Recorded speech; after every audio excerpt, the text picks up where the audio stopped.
Welcome to Inspiration and Transformation from the Banks of the Ganga with Sadhvi Bhagawati Saraswati, an American sannyasi living at the Parmarth Niketan ashram in Rishikesh, India.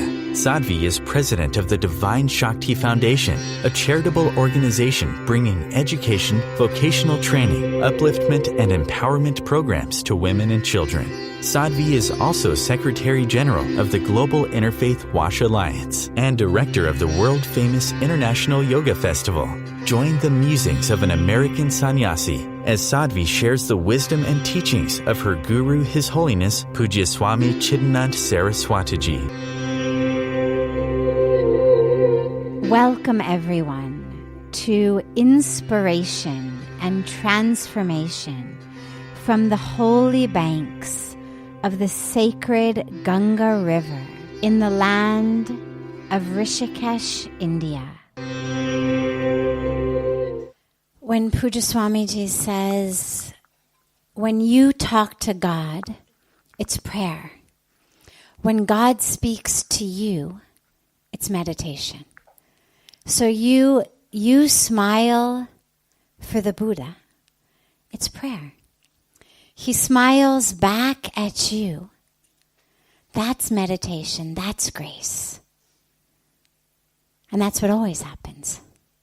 Anyway, and that's why we know that grace is there for all. It's not, I smile at the Buddha and sometimes he smiles back. Or I smile at the Buddha and if he's in a good mood, then he smiles back. Or I smile at the Buddha, and if I remembered to brush my hair, then he smiles back. But I smile, and he smiles back.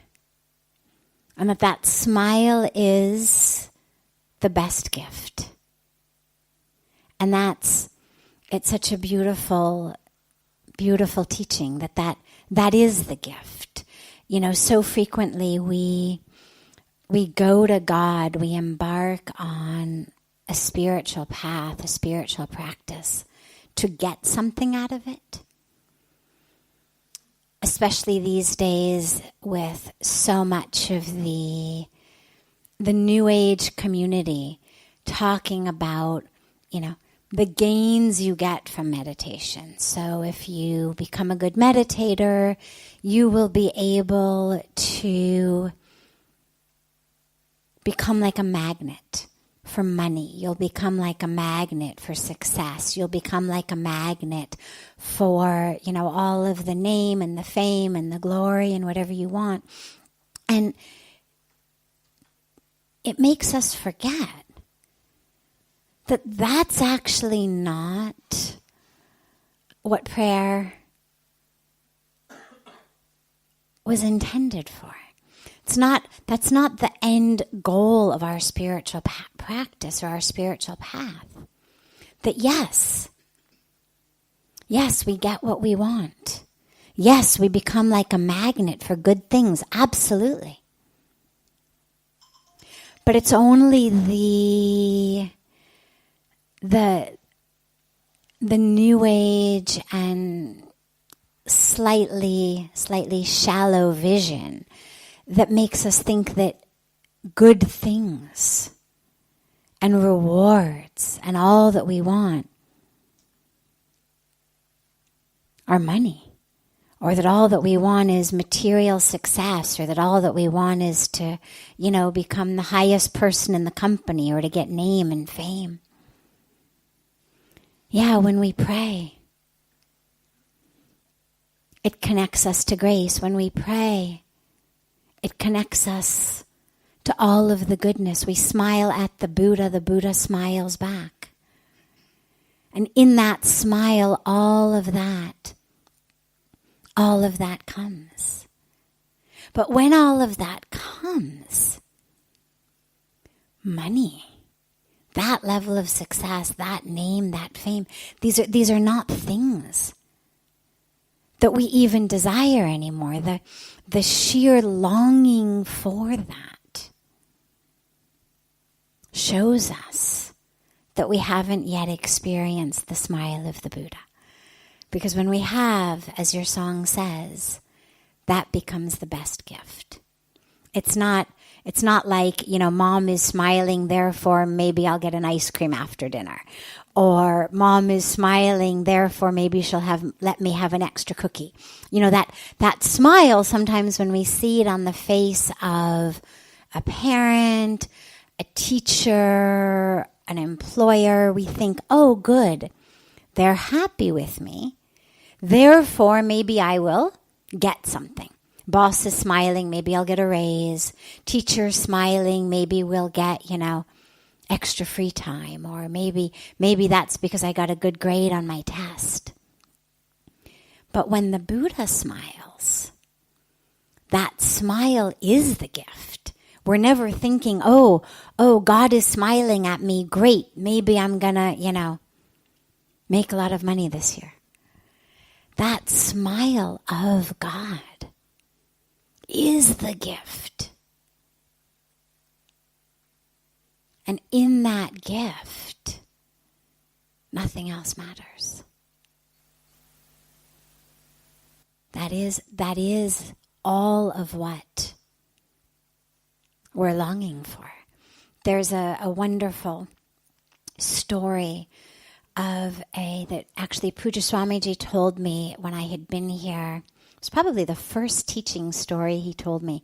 I had been here, God, I don't know, maybe a few weeks, maybe a couple months, but right in the very, very, very beginning.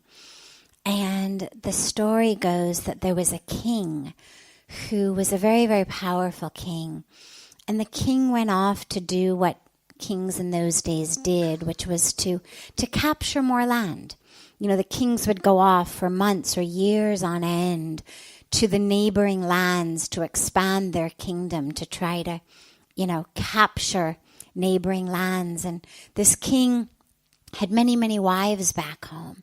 And after he had been out in the neighboring lands for a long time, he was just about to leave to go back to his kingdom. And so he sent messages back to his queens asking them, what should I bring back for you? What would you like?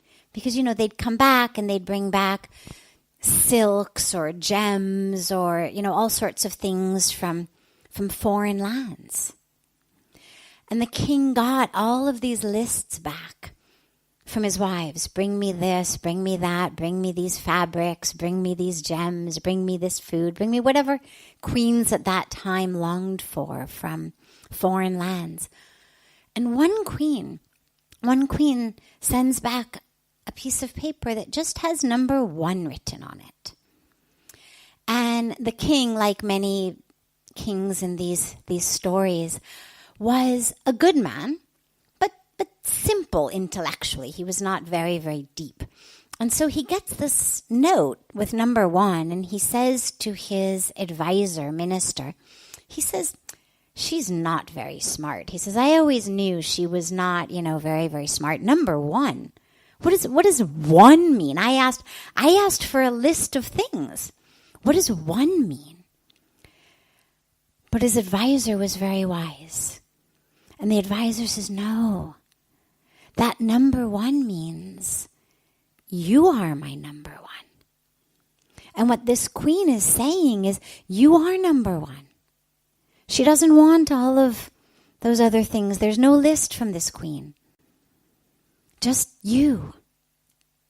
Oh, the king said, naturally he was very touched and pleased. And so he sent all of his other soldiers and his people to all of his other queens with their carriages and boxes full of, silks and other fabrics or gems and whatever.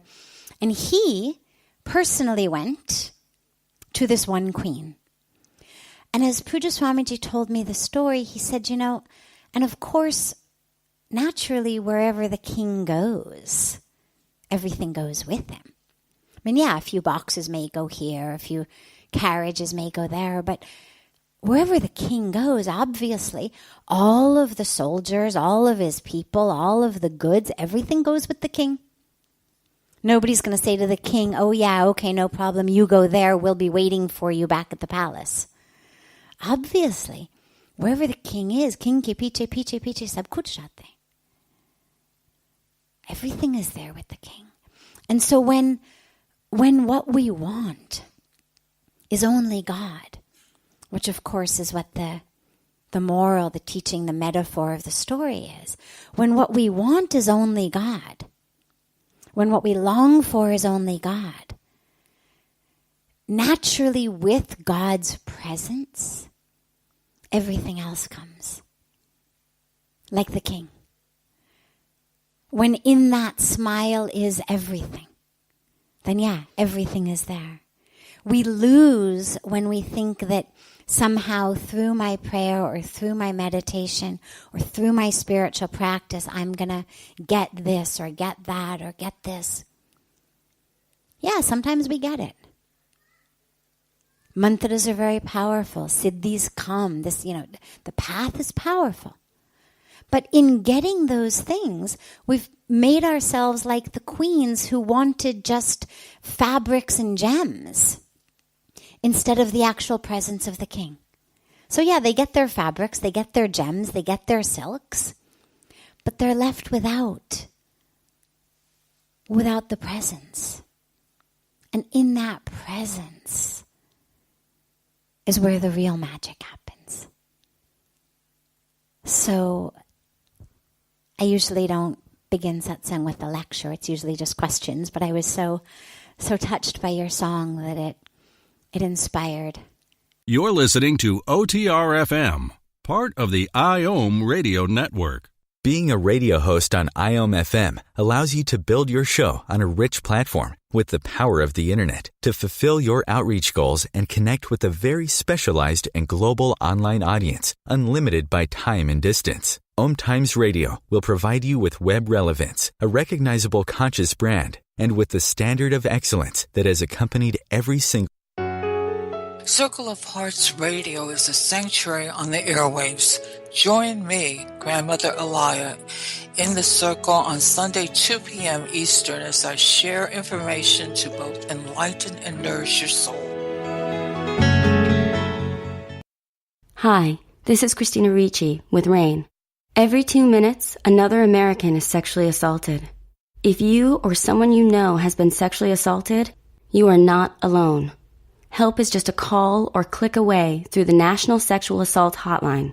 Please call 1-800-656-HOPE, that's HOPE, or visit RAIN.org, that's RAINN.org. Brought to you by RAIN and this station. Welcome back to Inspiration and Transformation. I'm so glad to have you all back here with me. The fact that you have found your roots, having been born in a Hindu family and now practicing Buddhism, that you feel like through that you found your roots. Well, of course. The roots of Buddhism are in Hinduism. And so the roots are all the same. The soil is the same. The flowers in the garden come up differently.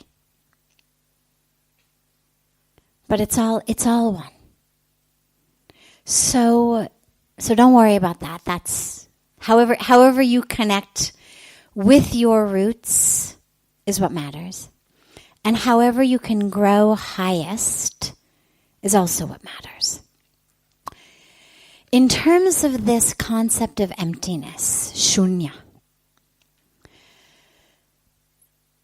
So here's where, on a very basic level, Buddhism and Hinduism speak about the same thing but in different terms. So in Buddhism, we speak about shunya, emptiness. You meditate, you meditate, you meditate, you meditate, you meditate, you experience that state of emptiness. In Hinduism, they talk about wholeness, everythingness, right? Purna. You meditate, you meditate, you meditate, you meditate, you meditate, you experience everythingness. Okay? Now, imagine that I have a glass jar of air. Okay? Closed jar. Nice glass jar about yay big. Air. Full of air. Sealed tight. Now, I smash my glass jar on the ground. Glass shatters. What am I left with? What do I have?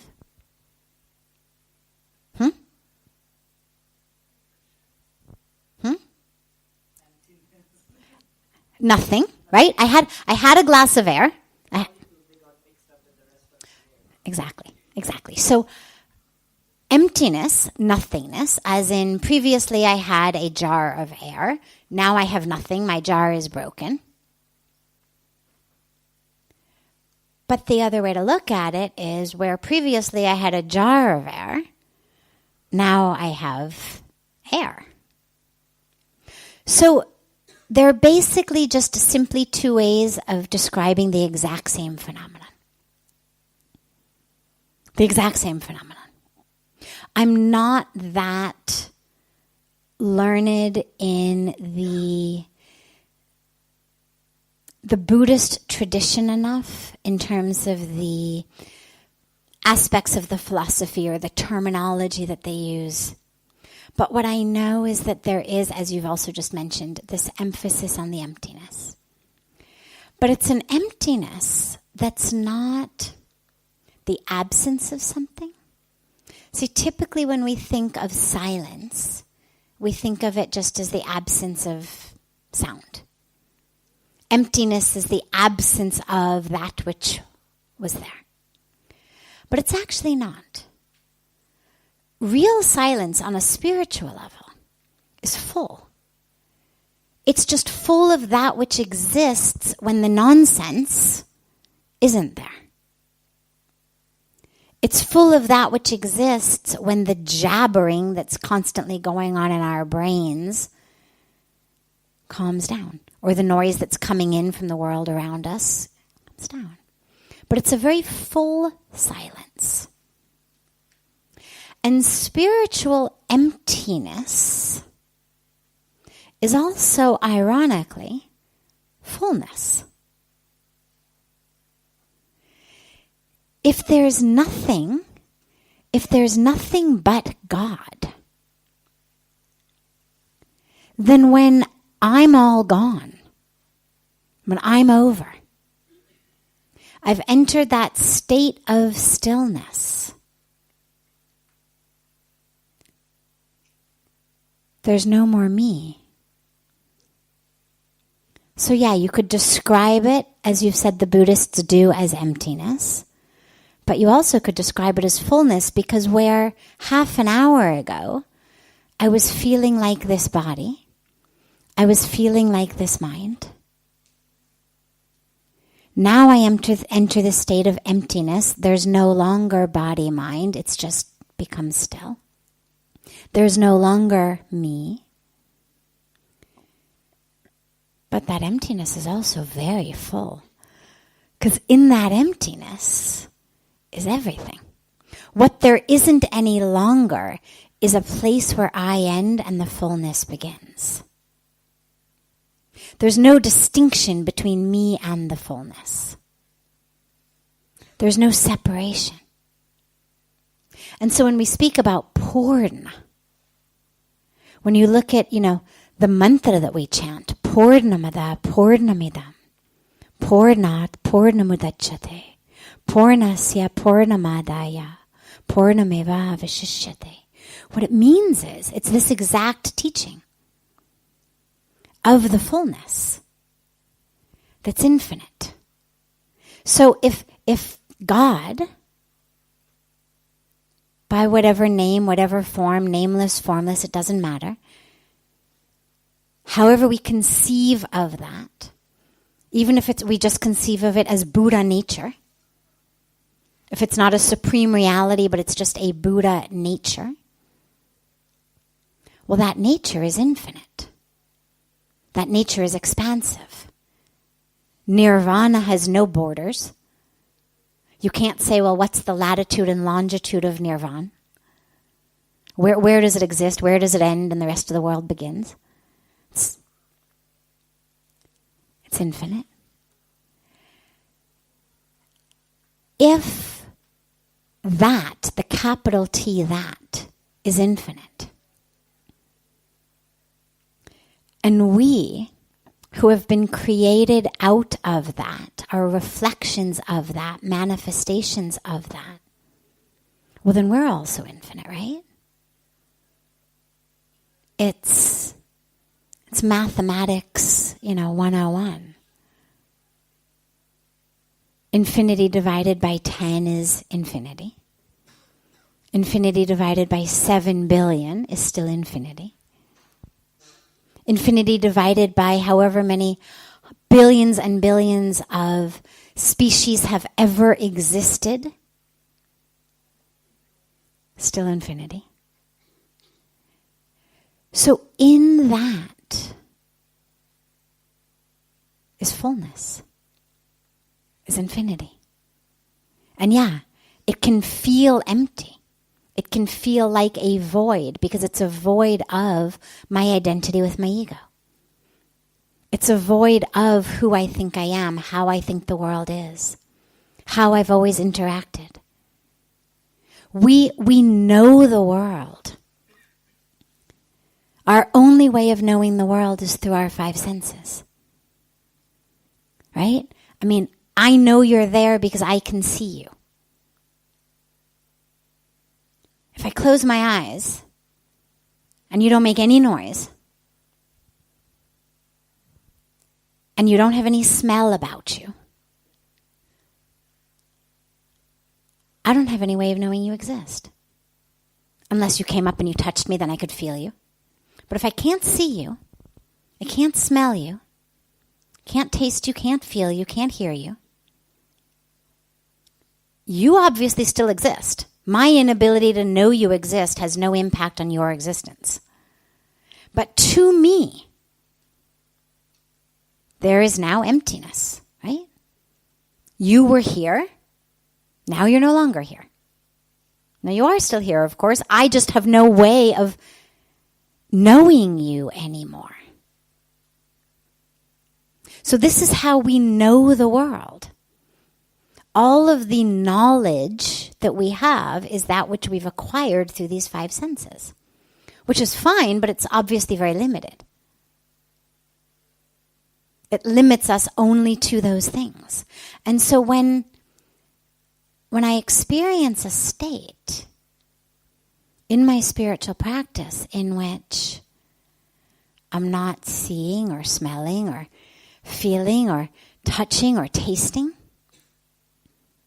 and even on a deeper level, the very presence of my organs of sensation no longer seem to be part of me. So it's not, my nose is, but it's just not picking anything up. I'm not even any longer identified with the fact that I have an organ of smelling. It's a void. But into that void comes everything. When my jar of air breaks, I now have just air. But in order to have that experience of everythingness, I have to be prepared to have nothingness. You can't have a little something and everything. I can't have a small jar of air and everything. It's got to break. And that's where the emptiness and the fullness merge. This is OTR-FM, part of the IOM radio network. OMTimes Magazine is one of the leading online content providers of positivity, wellness, and personal empowerment. A philanthropic organization, their net proceeds are funneled to support worldwide charity initiatives via Humanity Healing International. Through their commitment to creating community and providing conscious content, they aspire to uplift humanity on a global scale. OMTimes, co-creating a more conscious lifestyle. Do you have time to read that inspiring book or that blog post you've been meaning to get to? In your busy world, how do you improve yourself and keep your life going? I'm Lisa Kay, and my Between Heaven and Earth radio show can transform your life just by listening. Be uplifted with inspiring topics, positive stories, and ideas that really work. Between Heaven and Earth radio is conscious living for your soul. every Wednesday at 4 p.m. Eastern Time. Like Baldwin with People for the Ethical Treatment of Animals. I grew up loving circuses and other traveling animal shows, but it never occurred to me what life might be like for the animals. Training wild animals to do things they don't understand takes force. Routine discipline with a hook or whip with the heel of a boot shows the animal exactly who's the boss. Don't patronize animal acts. Please contact People for the Ethical Treatment of Animals. 757-622-PETA. Welcome back. This is Sadhvi Bhagawati Saraswati with inspiration and transformation. So in regular life, if I'm just moving through regular life, what is the witness attitude? Okay. It's many things and it's very deep, but here's what it would look like if you were just beginning to learn about it, okay? So you begin with something very, very gross and very simple. By gross, I don't mean disgusting. I mean gross as in of matter, very, tangible. So I'm going to drink water. I feel thirsty. So if I were going to try to cultivate the witness, before I drink the water, I would allow myself a moment and I would try to connect with the one in me who was experiencing thirst. Because mostly we're just automatic. My mouth goes, feels dry, and I reach out for water. But can I connect for just a moment with the awareness in me of a dry mouth? Who notices my mouth is dry? Who's the one who says, my mouth is dry? Whose mouth is it? So I spend just a moment connecting with that. Don't get yourself too frustrated. It's a practice. But you just take a moment and you connect. Can I connect with the one who is saying my mouth? Whose mouth? Who's that my? Who knows, who understands thirst?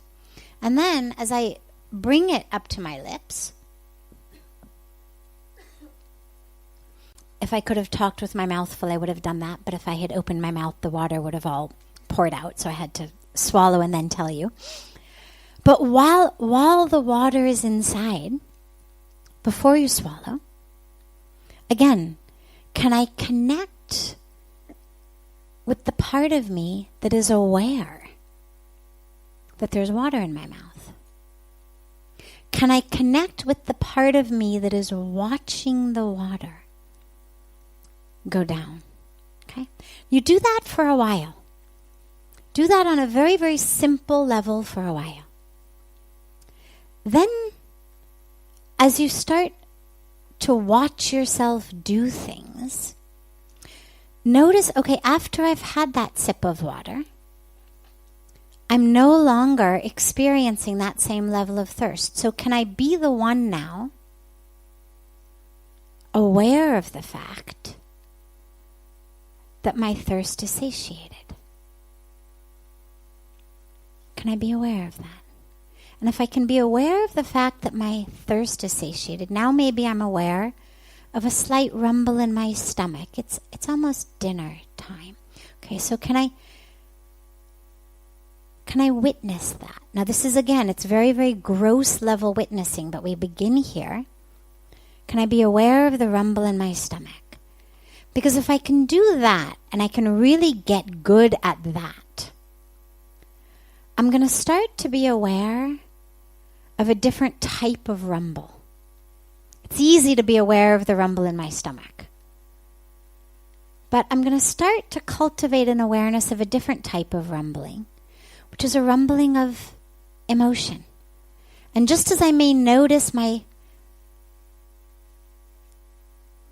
stomach start to contract, I'll cultivate the ability to notice my heart contracting. Can I notice the way that my breath starts to get a little bit shallower? And as that's happening, I can notice that there's a rise within me of heat and of energy. We call it anger, but if you notice, actually it's heat. It's energy. My heart is starting to beat a little faster, and I'm the one watching it. And you start watching that. And you do that again for a while. I'm going to have to give you a lot of the pieces at once because I just have you for a few minutes. And after you do that for a while, there's actually the ability to be aware of the one who's watching this.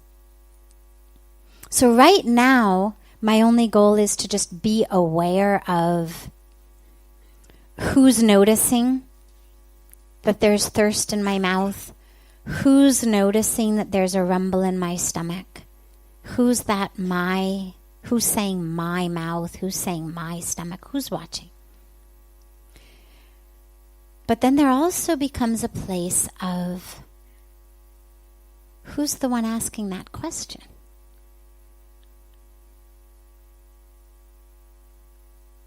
Right? So it takes you a step farther back. And slowly you cultivate different levels of awareness. Oh, okay. So now I'm sitting in the one who's asking the question of, can I go even deeper? But you don't want to go there yet. You begin with the general awareness. Then who's aware? Then who's asking that question? Who's watching? Who's aware? And it takes you into deeper and deeper levels of the self. And what this gives us, aside from a beautiful experience in meditation, but what it gives us is the ability not to be victims of our emotions. Otherwise, anger takes us. We yell, we hit, we insult. We do all sorts of things that harm others. And we harm ourselves. There's a beautiful quotation that says, being angry at someone else is like swallowing poison and expecting someone else to die.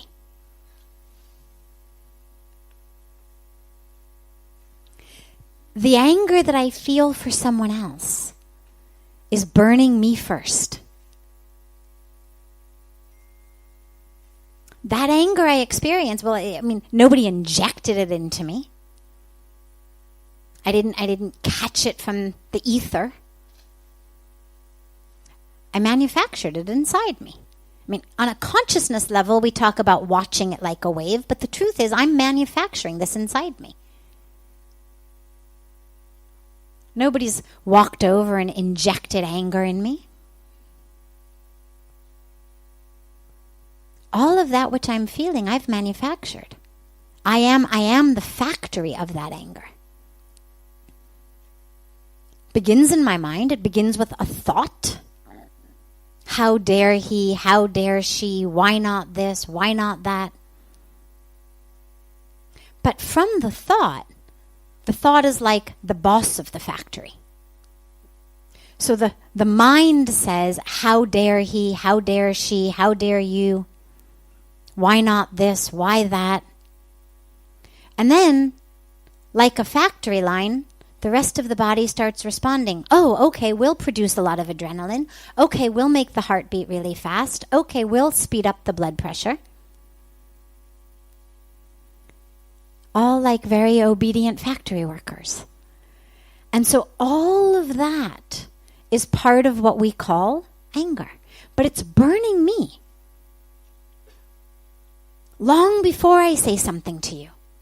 Long before I reach up my hand to slap you or not slap you. Long before I slam the door and walk out.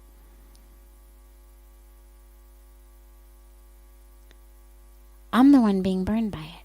And lastly, the flip side, of course, is when you think about something like love, and joy, peace, all of that which we experience with other people in certain places.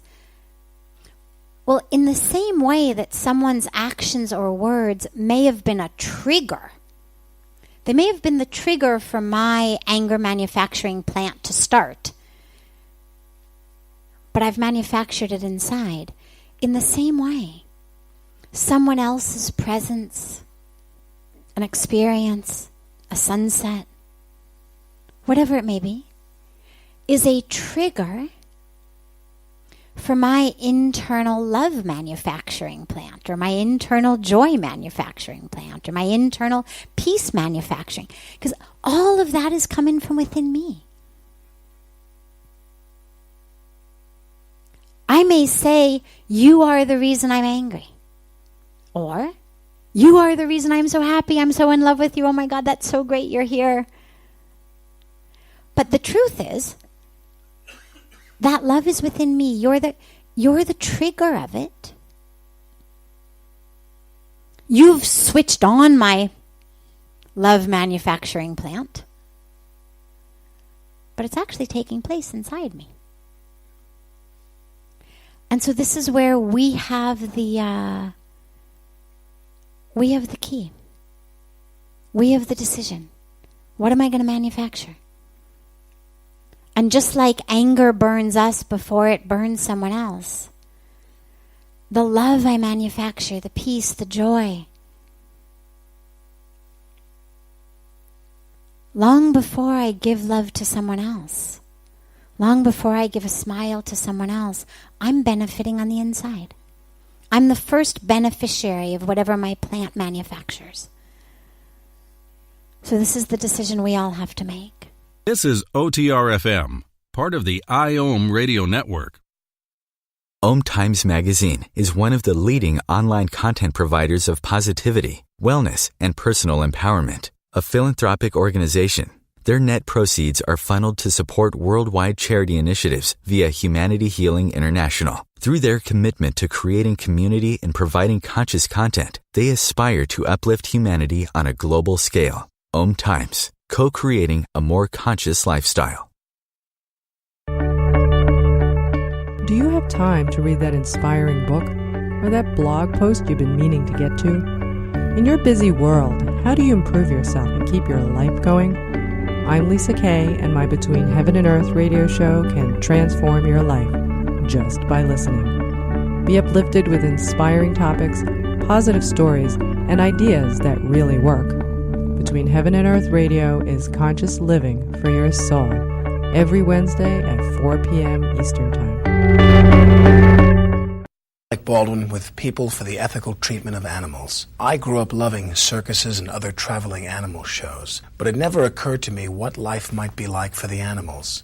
Training wild animals to do things they don't understand takes force. Routine discipline with a hook or whip with the heel of a boot shows the animal exactly who's the boss. Don't patronize animal acts. Please contact People for the Ethical Treatment of Animals. 757-622-PETA. Welcome back. This is Sadhvi Bhagawati Saraswati with Inspiration and Transformation. It's important to remember that on the deepest level, yes, we are consciousness. On the deepest level, yes, we are soul. Yes, we are spirit. And these bodies are just vehicles and vessels for the spirit. And so to put a lot of time and energy of our minds into what our vehicle or vessel looks like is counterproductive. I'm either focused on the pimple on my nose, or I'm focused on connecting with consciousness. You can't simultaneously be looking out and looking in at the same time. If I'm meditating deeply inward, I may be aware of the pimple on my nose. It's not that I'm no longer aware of the fact that it's there, but my attention isn't focused on it. In the same way that I may be aware of the fact that it's hot out or it's cold out or it's windy, or I'm having allergies, or my knee hurts. I may be aware of all of those things, but my focus isn't on them. My focus is on connecting with the soul or spirit. That being said, the creation is beautiful. And to engage in beauty with the creation, there's nothing wrong with that. Painting pictures of the creation, whether it's people, whether it's mountains, whether it's trees, whether it's flowers, taking photographs, whatever art form we may be in, whether it's beautifully depicting that which already exists, or whether it's bringing more beauty to that which exists. Either way, there's nothing wrong with loving beauty in the creation. And if what people want is to cut their hair a certain way or wear clothes in a certain way, nothing wrong with it. There's nothing in spirituality that says, thou shalt dress only in potato sacks. I mean, yeah, we have a history of saints and mystics who wear potato sacks, or who wear blankets, or who wear, nothing. There is a reason that when you go deeply on a spiritual path, you lose interest in what you're using to cover the body. Yeah, there's some level of awareness that you don't want to walk through the streets nude, but it just becomes about anything to cover the body and not about the fashion. But that's something that happens automatically. I don't know anything written anywhere, anything taught anywhere that says, thou shalt not love the beauty of your body. Thou shalt not, decorate it. If you go to our temples, our images of God, their clothes are changed every day. They've got night clothes, they've got day clothes, they've got winter clothes. I mean, really. I remember the first time I walked into a temple in the winter time and they had, little knit shawls for the deities. And I was like, really? God gets cold? You think about it, coming from a Western perspective, it didn't make any sense to me. How can God get cold? If it's just a statue, obviously it doesn't get cold. If it's God, whom we are revering, worshiping, connecting with through this image, well then again, it shouldn't get cold. But what was explained to me so beautifully was, obviously God doesn't get cold. But when we worship God in this form, then obviously we're also going to do everything we can to make it as beautiful as possible. And that in this tradition, we personify the divine. And God doesn't mind whether we connect with God in form, no form. It doesn't matter. We talk about this almost every night. And so if I worship God in the form of Krishna, and so in my mandir, my statue of Krishna, or my statues of Krishna and Radha, whatever form I'm worshiping the divine in, and I've got beautiful little, knit shawls for them. Well, that's my devotion. It's not that God gets cold. It's that this is my love and devotion to beautify the image of God. Go to any of the temples and you'll see the clothes on the deities are extraordinary. The amount of time and energy that the people who prepare the deities go through to bathe them. I mean, again, God needs to be bathed, right? But this is about, it's not that God needs any of it. It's that in our devotion, We want to make this image of the divine as beautiful as possible. And so in the same way, if you're working with fashion, if you're working with beauty, nothing wrong with it. God lives in all of us. To make ourselves as beautiful as we feel like we can. There's nothing wrong with it. As long as our motivation for doing so is not, then I will love myself. Then I will be worthy. Then I will be enough. Then these people I want to approve of me will approve of me. That's the harmful stuff. That's the dangerous stuff. That's the, oh my God, when the hairdresser did my hair, it looked so good, and for the life of me, I cannot figure out how to make it look like that again.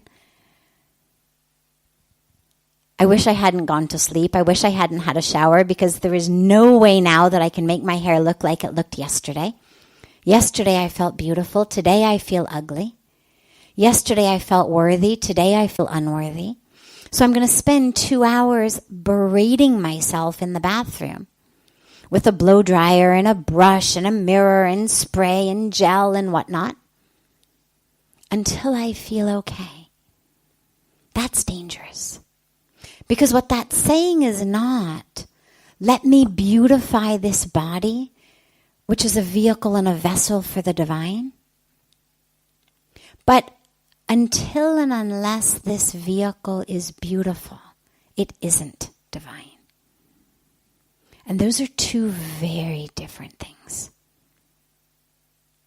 And it also implies that God has a specific preference for what beauty is.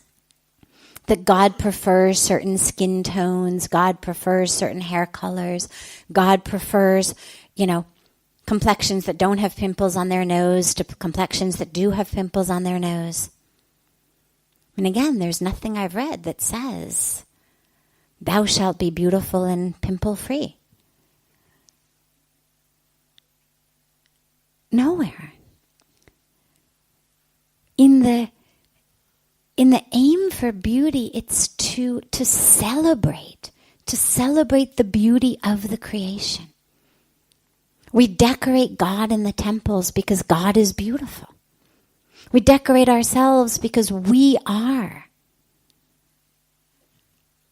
divine. We've been created of the divine. So spirituality is not about neglecting the temple of the body. We're told over and over again, the body is a temple. We keep it clean. We take care of it. It's a temple.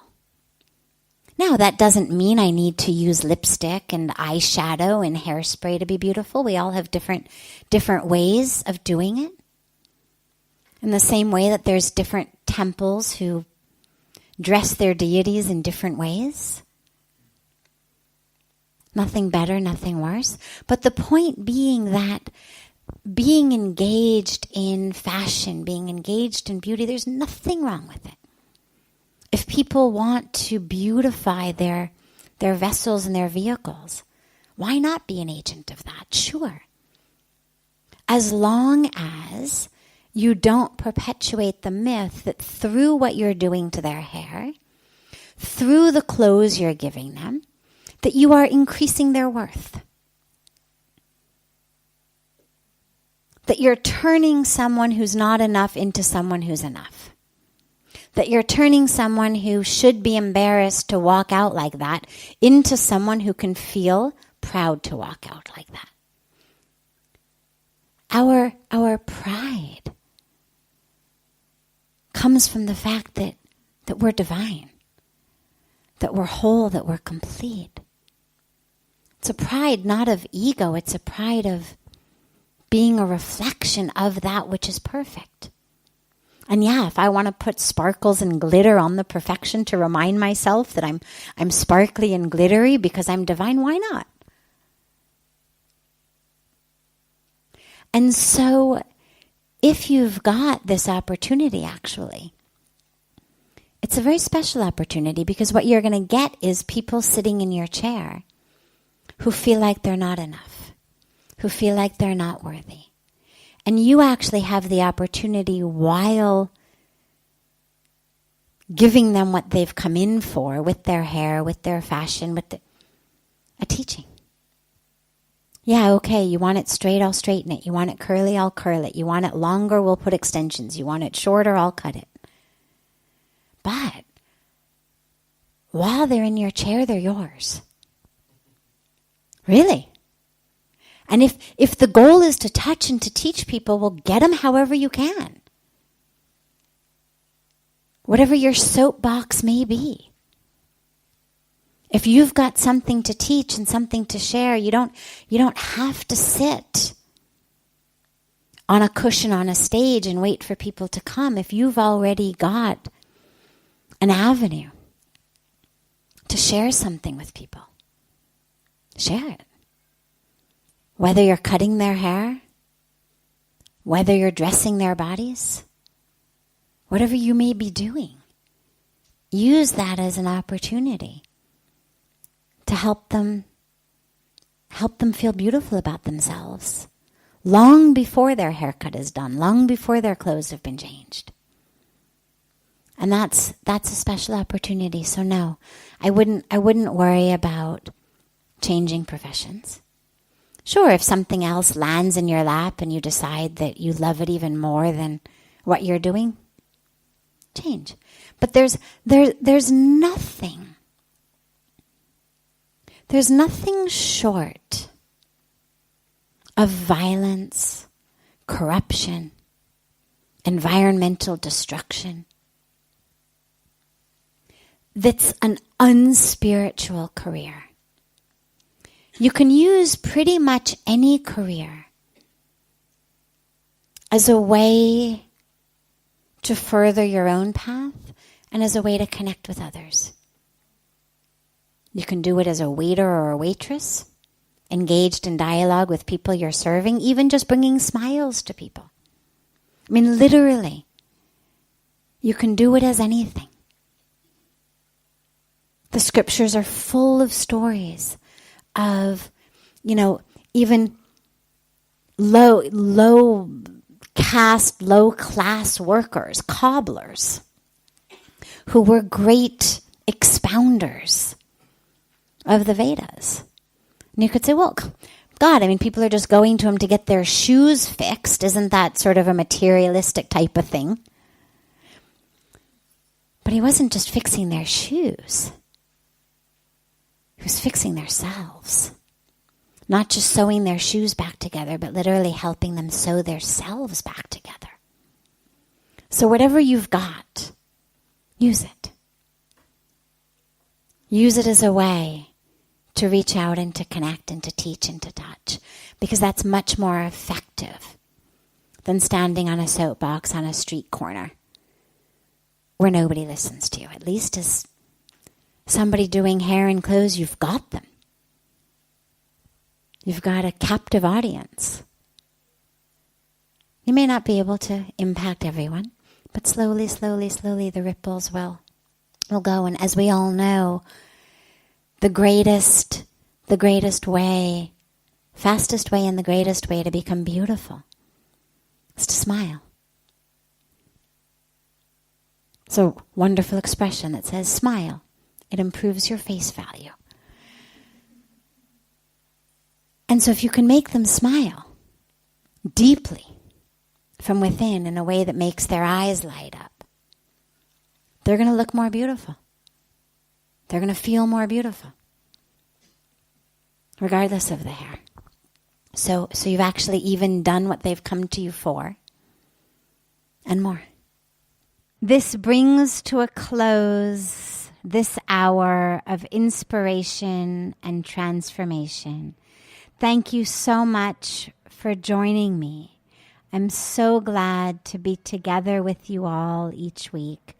And I look forward to being together again next Thursday, same time, on OMTimes Radio.